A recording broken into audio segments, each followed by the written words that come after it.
제목을 우리가 주목할 것이라고 정해봤습니다. 우리 고린도후서 4장 말씀은 사도 바울이 지금 고린도 교회 성도들에게 낙심하지 말아야 된다, 그런 것을 강조하고 가르쳐주는 말씀입니다. 그래서 우리가 성경을 보면 무슨 장은 사랑장이고 부활장이고 믿음장이고 이런 이 별명들이 있는 것처럼 이 고린도후서 4장에도 이 별명이 있다고 합니다.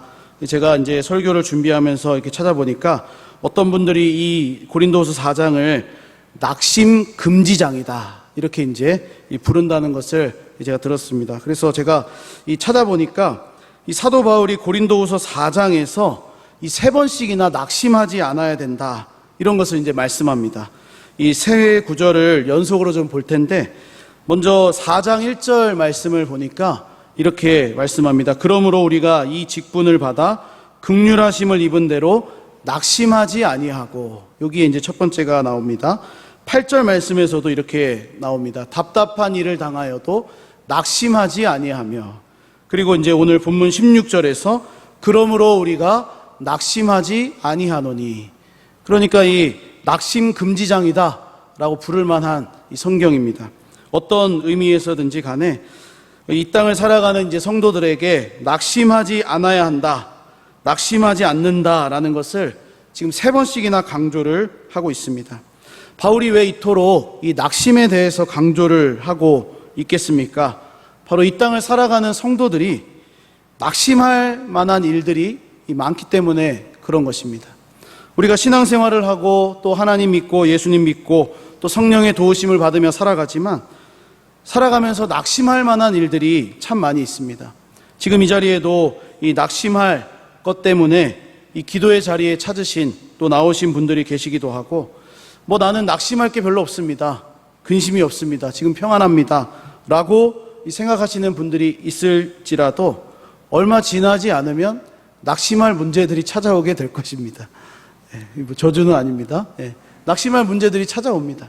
저에게도 평안함이 있지만 낙심할 문제들을 경험합니다. 그러니까 이 세상을 살아가는 성도들이 이 어려움을 당하지 않는다라는 것은 없습니다. 다 어렵고 다 힘들고 다 낙심할 만한 일들을 경험합니다.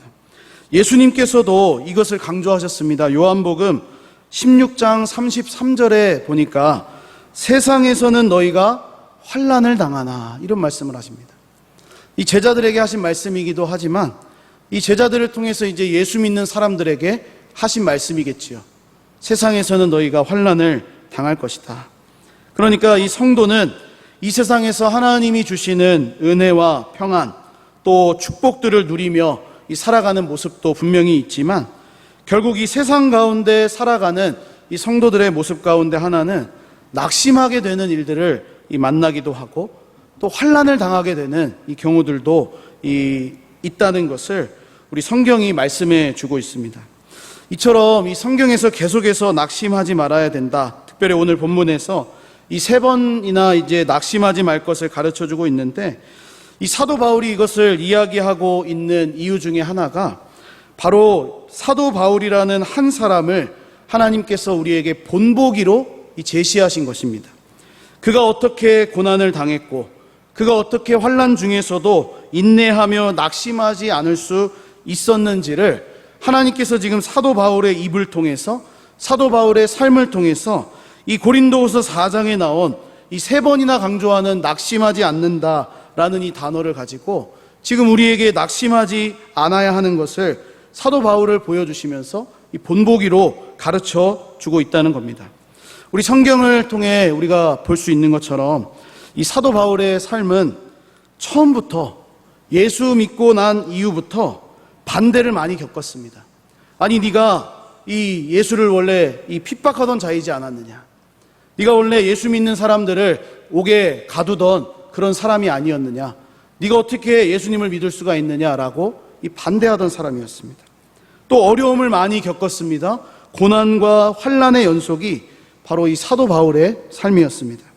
그는 다메섹 도상에서 예수님을 처음 만났는데 그때 극적으로 이 변화를 받았습니다. 사도행전 9장에 나와 있는데 본래 바울의 이름이 사울이었습니다. 이 사울이라는 이름으로 불리면서 예수 믿는 자들을 핍박하는 사람이 바로 바울이었습니다.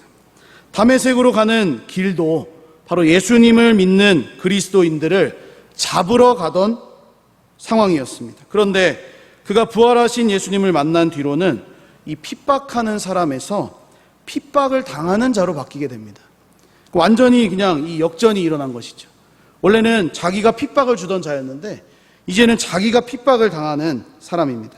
사도행전 9장 22절 말씀을 보니까 앞에도 말씀이 조금 있는데 이 사도 바울이 회심한 뒤로 예수님을 증거하기를 시작합니다. 예수를 그리스도라 이제 증언하기를 시작하는데 다메섹에 사는 유대인들이 이제 당혹을 하게 됩니다. 굉장히 놀란 것이죠. 유대인들이 이제 당황을 한 겁니다. 이전에는 그렇지 않았는데 지금 완전히 바뀌게 된 이 사울의 모습, 바울의 모습을 보게 되는 거죠. 그래서 23절과 24절에 이어서 보면 바울을 죽이기로 이제 공모를 합니다. 우리가 저 사람을 죽여야 되겠다. 저 사람을 계속해서 내버려둬서는 안 되겠다. 우리 이 유대교에 속했던 사람이 바뀌어서 이제 예수님을 믿는 그리스도인이 되었으니까 이것을 망하게 하기 위해서, 이것을 막기 위해서 이제 죽여야 되겠다. 그래서 이제 사울에게 이것이 바울에게 알려졌는데 그를 죽이려고 밤낮으로 이제 성문까지 지키는 이러한 일을 이제 당하게 됩니다. 이때 25절 말씀 보니까 이 제자들이 밤중에 이 바울을 광주리에 담아서 이 성벽에 이제 도망을 치도록 해줍니다. 이후에도 이 사도행전 9장 이후에도 사도 바울이 복음을 전하는 곳마다 이 환란이 있었습니다. 핍박과 어려움과 이 수많은 반대를 겪게 됩니다. 그동안은 자신이 핍박하던 자였는데 핍박을 받는 자가 되었으니 사도 바울의 마음이 얼마나 답답하고 힘들었겠습니까?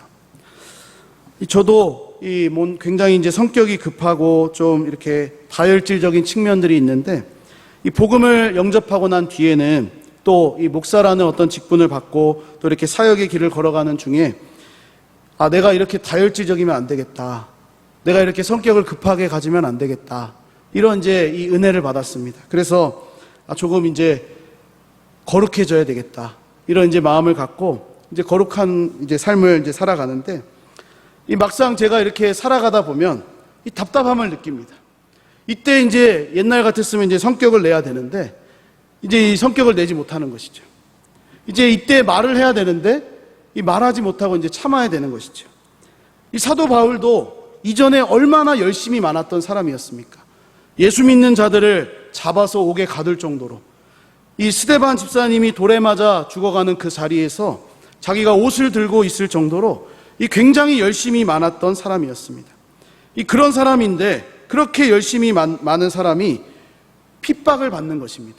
원래는 막 사람들을 공격하고 잡아 가두어야 되는 사람인데 이제는 자기가 막 공격을 받아야 되는 겁니다. 그 공격을 받았을 때 사도 바울의 마음 속에는 저거를 그냥 옛날 같았으면 한번 이렇게 할 텐데 이제는 그렇지 않고 도망가야 되는 것이죠. 왜요? 예수 그리스도의 복음을 경험했기 때문에.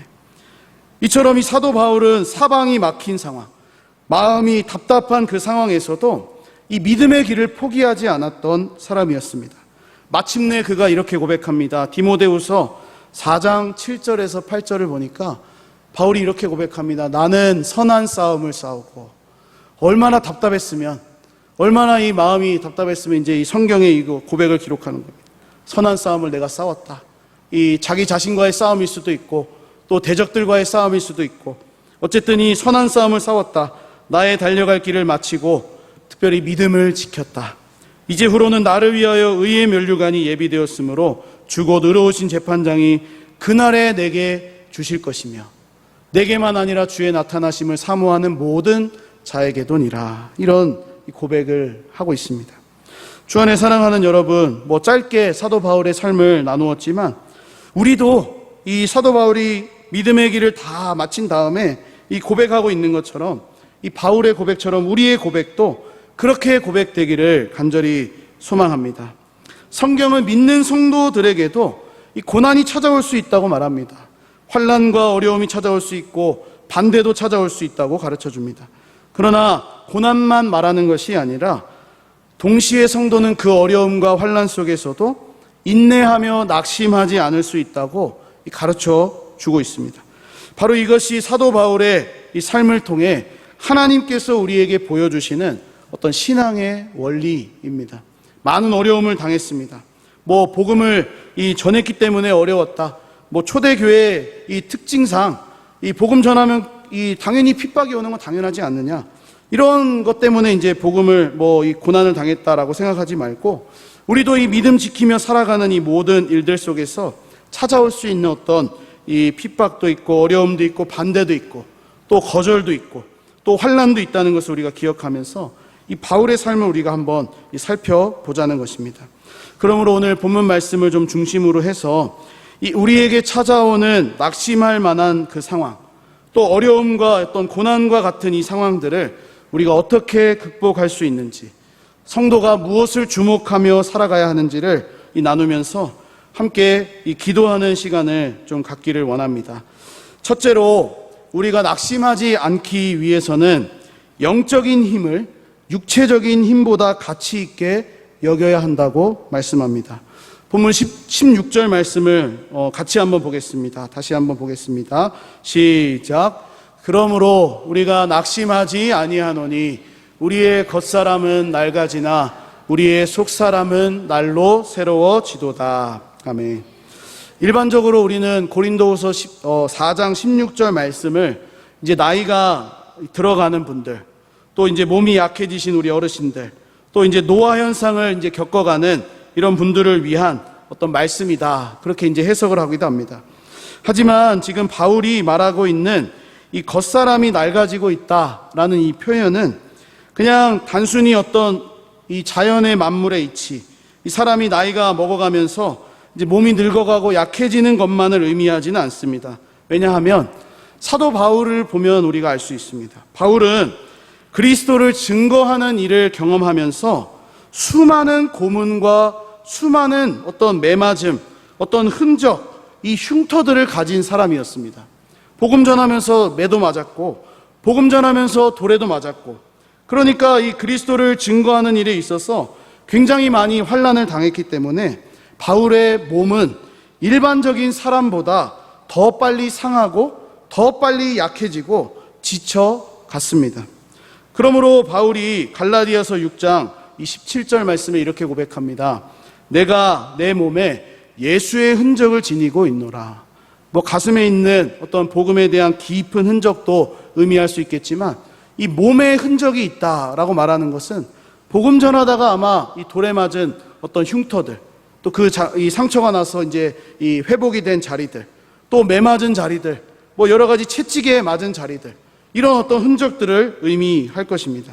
사도행전이나 고린도후서에서도 우리가 볼 수 있는데 매를 맞고 채찍질을 당하고 돌에 맞아 생기고 여러 가지로 이제 몸이 지치고 다른 사람들보다 이 몸이 더 약했다라고 우리가 이제 생각해 볼 수가 있겠습니다. 그래서 이 바울이 지금 이렇게 고백을 합니다. 육체적인 힘이 이제 빠르게 약해지고 또 몸이 상하고 이 흉터와 흔적으로 이제 물들어가고 있지만 낙심하지 않는다라는 것입니다. 왜냐하면 속 사람이 날로 새로워지는 이 영적인 힘에 더욱 가치를 두었기 때문입니다. 그가 이 정신병자라서, 그가 어떤 몸에 막 상처를 내면서 이제 희열을 느끼는 그런 사람이라서 이렇게 고백하는 것이 아니라 그가 예수 그리스도를 증거하면서 얻는 그 몸의 약함을 가지고 살아가고 있지만 이 육체적인 힘이 날로 약해지면 약해질수록 그 속 사람이 영적인 힘으로 새로워지는 것을 경험했기 때문에 지금 바울이 내가 내 몸에 예수의 흔적을 가지고 있고 내가 낙심하지 않을 수 있는 이유가 바로 우리의 이 겉사람, 나의 이 몸은 점점 약해지고 낡아지지만 우리의 속사람, 내 안의 속사람은 날로 새로워지는 것이다. 이렇게 이제 고백을 하는 것입니다. 그러므로 성도라는 것은, 예수님 믿는 사람들은 이 시간이 지나면서 낡아지는 겉사람을 보면서 낙심하지 않아야 합니다. 점점 약해지고 노화가 되는 우리의 몸을 보면서 실망하지 않아야 하겠습니다. 제가 지난 1학기 경로대학 예배 시간에 이런 말씀을, 비슷한 말씀을 드렸는데, 이 세상에서는 이제 화장품들이 굉장히 많이 발견이 되죠. 또 발명을 하죠. 이 화장품 중에 굉장히 유명한 화장품이 이 대단하게 광고를 하는 것이 바로 안티에이징이라는 이 화장입니다. 이 바르면 늙지가 않는다는 것이죠. 바르면 늙은 것이 다 감추어지고 이제는 이 젊어 보인다고 광고를 하는 것입니다. 그래서 그거를 이제 사게 만들고 그거를 이제 나이에 맞지 않게 조금 더 굉장히 젊어 보이게 이렇게 하는 것이죠. 세상은 점점 늙어가는 것을 거부합니다. 세상은 늙지 않는 삶을 원합니다. 수많은 왕들도 그랬습니다. 영원히 살려고 불로초를 구하고 영원히 살려고 좋은 음식을 먹고 굉장히 많이 그런 것들을 이제 챙기지요. 그러나 성경은 우리에게 말씀합니다. 늙어가는 것이 자연스러운 것이다. 늙어가는 것이 문제가 되지 않는다. 우리의 겉사람은 낡아지는 것이 당연하다. 그러나 예수 믿는 사람들은, 그러나 예수님 안에 있는 사람들은 이 늙어가는 것을 당연하게 여길 뿐만 아니라 우리의 속사람을 날로 새롭게 해야 한다라는 것을 이 경로대학에서 제가 이제 어르신들께 한번 말씀을 드린 적이 있습니다. 그래서 이 예수 믿는 우리들도 우리의 이 속사람을 날마다 새롭게 해야 되는 것입니다. 우리의 속사람이 새로워지기 위해서는 이 영적인 힘이 있어야 되는 것이죠. 육적인 힘은 우리 육의 몸을 힘쓰기에 필요하다고 생각한다면 이 우리의 속사람은 영적인 힘을 통해서 우리의 속사람이 강건해지고 또 새로워지고 하나님의 어떤 은혜를 받는 것입니다. 그래서 오늘 이 본문 말씀은 이제 그냥 나이가 지긋하게 드신 어르신들을 위한 말씀이기도 하면서 동시에 육체적인 힘을 가치 있게 여기며 살아가는 이 젊은이들을 위한 말씀이기도 합니다. 이 성경 전도서 12장 1절 말씀을 보니까 청년들에게 이렇게 권면합니다. 너는 청년의 때에 너의 창조주를 기억하라. 곧 곤고한 날이 이르기 전에 나는 아무 낙이 없다고 할 해들이 가깝기 전에. 아멘. 이 청년 때, 젊을 때 힘이 넘치지요. 그래서 반대로 이 영적인 힘을 길러야 합니다 라는 이 말이 별로 크게 다가오지 않습니다. 하지만 지혜자는 우리에게 권면합니다. 육체적인 힘이 넘치는 젊은이들에게 말합니다. 너는 청년의 때의 창조주를 기억하라는 겁니다. 너는 육신의 힘만을 의지하지 말고 영적인 힘을 하나님 앞에서 길러야 한다. 그렇게 이제 강조를 하고 있는 것입니다. 더 나아가서 이것은 청년들에게만 해당되는 말씀이겠습니까? 그렇지 않습니다. 모든 성도들을 위한 말씀입니다. 우리는 이 육체의 힘이 어느 정도 남아있을 때 어떠한 일이든지 내가 할 수 있다고 그렇게 생각합니다. 그래서 이 육신의 힘이 있을 때는 별로 영적인 힘이 필요하지 않습니다. 그것을 그냥 가볍게 여깁니다. 등한시할 때가 많습니다. 대표적인 예로 구약 성경에 모세를 들 수가 있겠지요. 나이 40세가 되었을 때 그의 육체적인 힘은 굉장히 최고를 찍을 때였습니다. 힘이 넘치던 때였습니다. 애굽 사람을 때려서 죽일 수 있을 정도의 힘을 가지고 있었습니다. 그는 40세 때 이스라엘을 구원하고자 했지만 열심과 육체적인 힘을 가지고 있었지만 하나님께서는 그때 모세를 사용하지 않으셨습니다. 그리고 40년이라는 시간이 지났을 때 육체적인 힘이 다 빠졌을 때 80세가 되었을 때 그의 몸이 낡아지고 힘이 빠지고 육체적인 힘이 전혀 남아있지 않을 때 내가 할 수 없다라고 말할 때에 하나님께서 사용하시기를 시작합니다. 하나님께서 이렇게 일하시는 이유가 무엇이겠습니까? 우리 사람들이 육체적인 힘이 있을 때는 내가 할 수 있다는 생각을 하기 때문입니다. 그러나 육체적인 힘이 다 빠지고 난 뒤에는 하나님이 주시는 영적인 힘이 있어야지만 제가 감당할 수 있습니다. 그렇게 고백하는 것이 바로 우리들의 모습 아닙니까?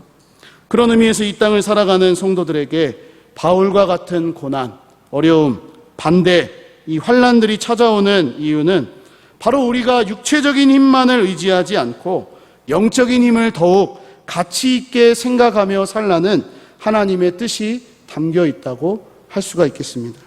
그러므로 오늘 첫 번째로 나누고 싶은 이 기도 제목은 하나님, 우리가 육체적인 힘을 의지하기보다 영적인 힘을 더 가치 있게 여기며 살 수 있도록 은혜를 주십시오. 그래서 이 겉사람은 시간이 지나면서 낡아지고 약해지고 그리스도를 위하여서 사도 바울과 같이 얼마든지 환난과 고난을 당하면서 점점 더 약해질 수 있겠지만 우리의 이 속사람은 날마다 새로워지는 영적인 은혜와 힘을 누리며 살게 해달라고 우리가 오늘 그렇게 이제 기도해야 되겠습니다. 두 번째로 나누고 싶은 것은 미래를 현재보다 더 가치 있게 여기자는 것입니다. 우리 17절 말씀을 같이 한번 보겠습니다. 본문 17절입니다. 시작.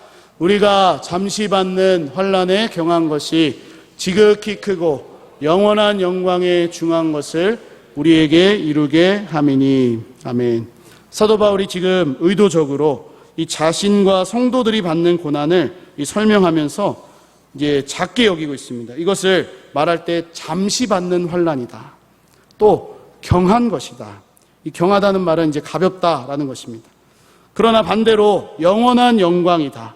중한 것이 우리에게 있다. 그렇게 이제 대조를 하고 있습니다.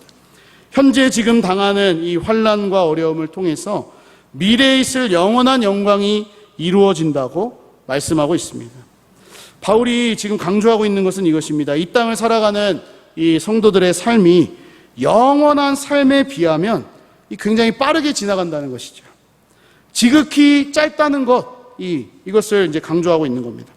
그래서 그냥 단순히 이 바울이 고난당하는 사람을 위로하기 위해서 너가 당하는 그 고난은 가벼운 거야. 너가 당하는 고난은 잠깐이야. 라고 그렇게 그냥 가볍게 여기는 것이 아니라 우리에게 이루어진 그 영광과 비교했을 때 그것이 가볍게 느껴지고 그것이 잠시이다. 라고 말하는 겁니다.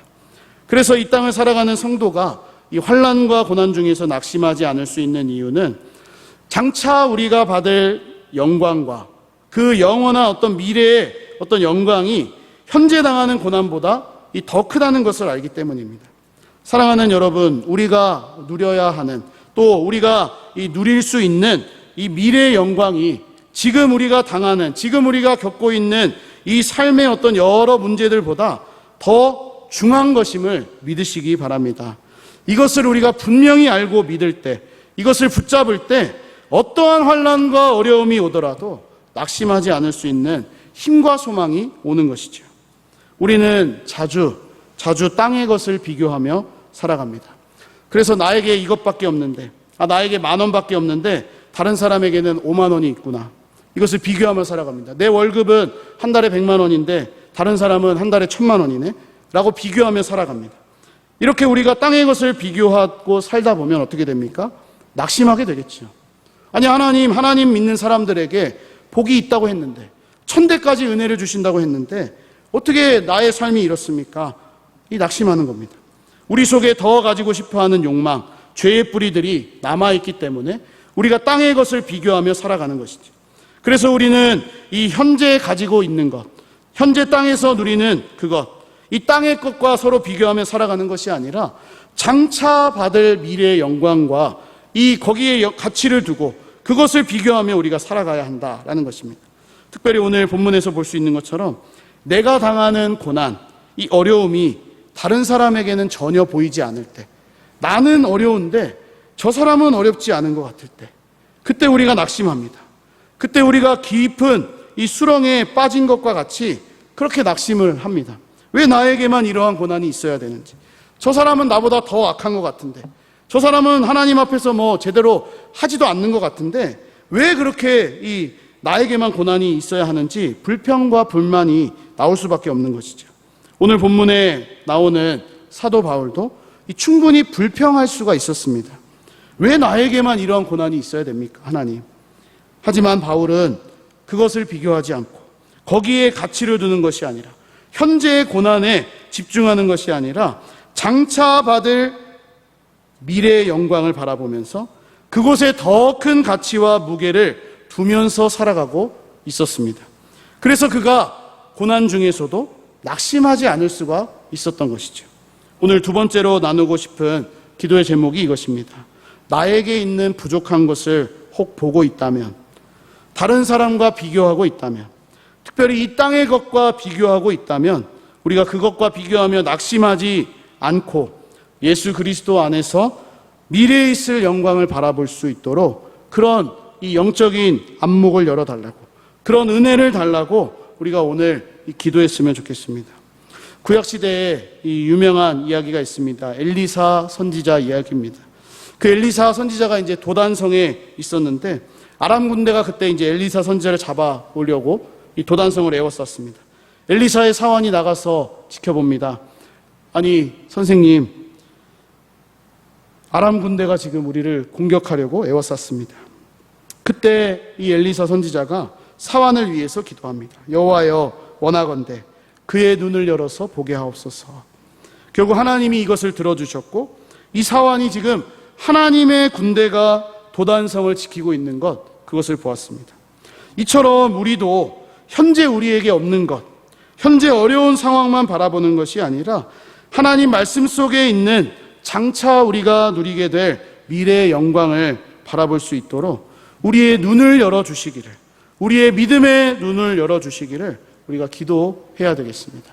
혹 아직 우리 가족 가운데 이 구원의 은혜를 누리지 못한 그러한 사람들이 있다면, 가족들이 있다면 우리가 그렇게 이 시간 함께 기도해야 되지 않겠습니까? 하나님, 이 영원한 것에 가치를 두며 살 수 있도록 그렇게 우리가 이 기도를 해야 되겠습니다. 마지막 세 번째로 나누고 싶은 것은 영원한 것을 일시적인 것보다 가치 있게 여기는 겁니다. 18절 말씀 같이 보겠습니다. 18절입니다. 시작. 우리가 주목하는 것은 보이는 것이 아니요 보이지 않는 것이니 보이는 것은 잠깐이요 보이지 않는 것은 영원함이라. 아멘. 바울이 여기서 한 가지를 강조합니다. 우리가 주목해서 보아야 한다는 것이죠. 주목해서 보아야 된다. 우리가 주목하는 것은 보이는 것이 아니다. 보이지 않는 것이다. 보이는 것과 보이지 않는 것, 이것도 중요하겠지만 무엇을 주목하고 있느냐, 이것을 지금 앞에서 강조합니다. 주목한다는 것은 이러한 뜻입니다. 목적을 가지고 집요하게 응시하고 있다는 것입니다. 그러므로 우리는 보이지 않는 것, 그것을 바라보며 주목하며 집요하게 응시를 해야 됩니다. 왜냐하면 우리는 눈에 보이는 것만 보는 경향이 있기 때문입니다. 눈에 보이는 것만 보면 살아가니까 눈에 보이지 않으시는 하나님을 주목하지 않고 살아갑니다. 눈에 보이는 것만 바라보고 살아가니까 눈에 보이지 않는 이 믿음의 세계를 우리가 느끼지 않으며 살아갑니다. 그래서 우리는 이 눈을 가지고 살아가는 동안, 이 땅에서 이 육신의 어떤 몸을 입고 살아가는 동안 우리가 계속해서 해야 될 것이 이것입니다. 주목하는 것입니다. 보이지 않는 것, 그것을 집요하게 응시하며 바라보며 살아가야 하는 것이죠. 히브리서 11장 1절 말씀에 의하면 믿음은 바라는 것들의 실상이요 보이지 않는 것들의 증거니라는 말씀을 합니다. 무엇보다 우리 살아계신 하나님, 그 하나님이 눈에 보이지 않습니다. 그래서 우리는 보이지 않는 영원한 것을 주목해야 하는 것이죠. 여기에 성도들이 낙심하지 않을 수 있는 이 비결이 있습니다. 날마다 세상에서 보이는 것을 경험하며 살아가기 때문에 보이는 것만 찾고 기도하는 경향들이 있습니다. 그러나 보이는 것만 붙들고 살다 보면 우리 신앙생활에 낙심하게 되는 일들을 경험하게 되겠죠.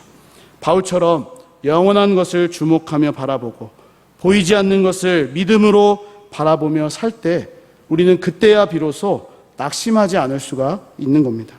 낙심하더라도, 설령 우리가 넘어지더라도 다시 일어날 수 있는 힘이 거기에 있습니다. 그러므로 우리는 신앙생활에 나가면서 이 낙심하지 않기 위해서 보이지는 않지만, 굉장히 이 말에 굉장히 재밌는 표현입니다. 보이지는 않은데 영원한 것을 의도적으로 주목하며 바라보아야 하는 겁니다. 안 보입니다. 볼 수가 없습니다. 하나님.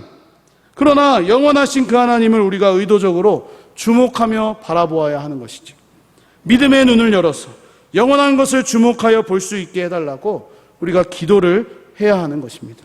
말씀을 마무리하고 정리하면서 이 성경은 누구에게나 낙심할 수 있는 상황들이 찾아올 수 있다, 그렇게 가르쳐 줍니다. 그래서 낙심하지 말고 두려워하지 말라는 이 말씀이 많이 기록이 되어 있습니다. 오늘 본문에 나온 사도 바울의 삶도 충분히 낙심할 수 있었습니다. 그래서 그는 처음부터 이 반대와 어려움에 부딪힌 삶을 살았고 고난과 환난을 많이 당했던 사람이었습니다. 그러나 그는 그것을 당했지만, 우리보다 어쩌면 더 심한 고난을 당했지만 낙심하지 않습니다. 왜냐하면 육체적인 힘보다 영적인 힘에 더 큰 가치를 두고 살았기 때문입니다. 현재의 고난보다 미래의 영광을 기억했기 때문입니다. 마지막으로 일시적인 것에 주목하지 않고 보이지는 않지만 영원한 것에 주목하며 그렇게 삶을 살았기 때문에 낙심하지 않을 수가 있었습니다. 오늘도 오늘 말씀을 기억하면서 우리도 이 신앙생활을 하며 이 낙심할 만한 이 상황에서도 낙심하지 않기 위해서 영적인 힘을 길러야 되겠습니다. 미래의 영광을 바라보아야 되겠습니다. 영원한 것을 우리가 응시해야 되겠습니다. 그래서 은혜를 구하며 오늘도 하나님 그러한 믿음을 주시기를, 그렇게 기도할 수 있는 우리 금요 기도의 자리가 되기를 주님의 이름으로 간절히 축복합니다.